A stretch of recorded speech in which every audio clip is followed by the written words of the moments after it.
पाकिस्तान से एक बड़ी खबर। आज पाकिस्तान आजादी का जश्न मना रहा है, लेकिन वहां तख्ता पलट का डर भी सता रहा है। राजधानी इस्लामाबाद जंजीरों में जकड़ी दिख रही है। दरअसल इमरान खान नवाज सरकार के खिलाफ आजादी मार्च निकालने वाले हैं और ताहिरुल कदरी ने क्रांति मार्च करने का ऐलान किया है। छावनी में तब्दील हुआ इस्लामाबाद, मोबाइल फोन बंद, वायरलेस सेवा ठप। सेना के हवाले इस्लामाबाद। सरकार 14 अगस्त यानी पाकिस्तान के स्वतंत्रता दिवस का हवाला दे रही है, लेकिन विरोधियों का आरोप है कि सरकार डर गई है। दरअसल तहरीक इंसाफ पार्टी के नेता इमरान खान इस्लामाबाद में आजादी मार्च निकालने वाले हैं।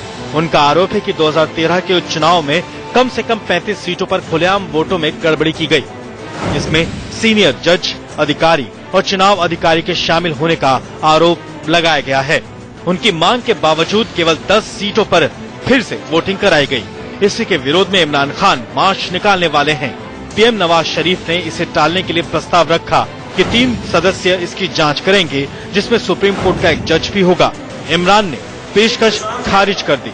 दूसरी तरफ धर्मगुरु ताहिर उल कादरी के समर्थक भी सड़कों पर उतरने वाले हैं। खुफिया एजेंसियों का अनुमान है कि अगर मार्च निकला तो 1 लाख से ज्यादा लोगों के शामिल होने की उम्मीद है। Bureau report, India news.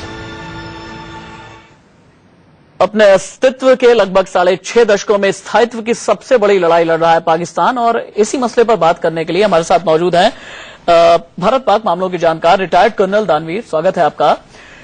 Colonel दानवीर, आज के बाद क्या होगा पाकिस्तान का मुस्तकबिल यानी भविष्य? देखिए, पाकिस्तान में हिस्ट्री दोबारा से अपने आप को रिपीट कर रही है। ये कोई नई चीज नहीं हुई है। 1977 1976 में इसी प्रकार से जनरल जियाउल हक ने जुल्फिकार को एडवाइज किया था कि आप इलेक्शन में चले जाइए। इलेक्शन हुए और आईएसआई और मिलिट्री सपोर्टेड जो तंजीमें थी, उनके थ्रू उन्होंने एलिगेशन लगाया कि बहुत मैसिव रिगिंग हुई है, और उसी की आड़ लेते हुए वो सत्ता पे काबिज हुए। और इस प्रकार से मिलिट्री की दखलंदाजी 1988 में, 1993 में, 1999 में ये हुई है। और ये समझने की कोशिश करें कि जब भी कभी सिविलियन हुकूमत ज्यादा अक्सरियत से, ज्यादा मजबूती से आती है, उतनी ही जोर शोर से मिलिट्री और आईएसआई अपना एफर्ट्स लगाती है कि किस प्रकार से उसकी छवि को धूमिल किया जाए। क्या आप ये संकेत दे रहे हैं? क्या आप ये संकेत दे रहे हैं? क्योंकि पाकिस्तान के बारे में ये कहा जाता है कि वहां नकली जमहूरियत है, यानी नकली लोकतंत्र है, डेमोक्रेसी सिर्फ कहने भर के लिए। क्या आप ये कहना चाहते हैं कि कभी भी सैन्य तख्ता पलट हो सकता है, पाकिस्तान में मार्शल लॉ लागू हो सकता है?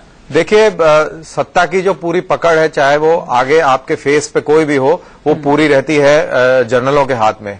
और अब वो चाहे सत्ता पलट करें या ना करें, लेकिन डोर उन्हीं के हाथ में रहती है और उनके खिलाफ नहीं जा सकते हैं। अगर आप ये पिछले कुछ दिनों की हरकतें देखें, आप जो सीक्वेंस ऑफ इवेंट्स देखें, तो नवाज शरीफ की मिलिट्री के साथ में नहीं बन रही है। नवाज शरीफ हिंदुस्तान से दोस्ती करना चाहते हैं, लेकिन मिलिट्री नहीं चाहती कि पाकिस्तान की दोस्ती हिंदुस्तान से हो। उसको लगता है कि अगर हमारे हुक्मरान हिंदुस्तान से दोस्ती करेंगे तो कश्मीर का मुद्दा, जो उनके लिए बहुत अहम है, वो कहीं सेबोटाज हो जाएगा, कहीं वो साइडलाइन हो जाएगा। और अगर ऐसा होता है तो मिलिट्री की खुद की रेलिवेंस जो है वो क्वेश्चन मार्क में आ जाती है।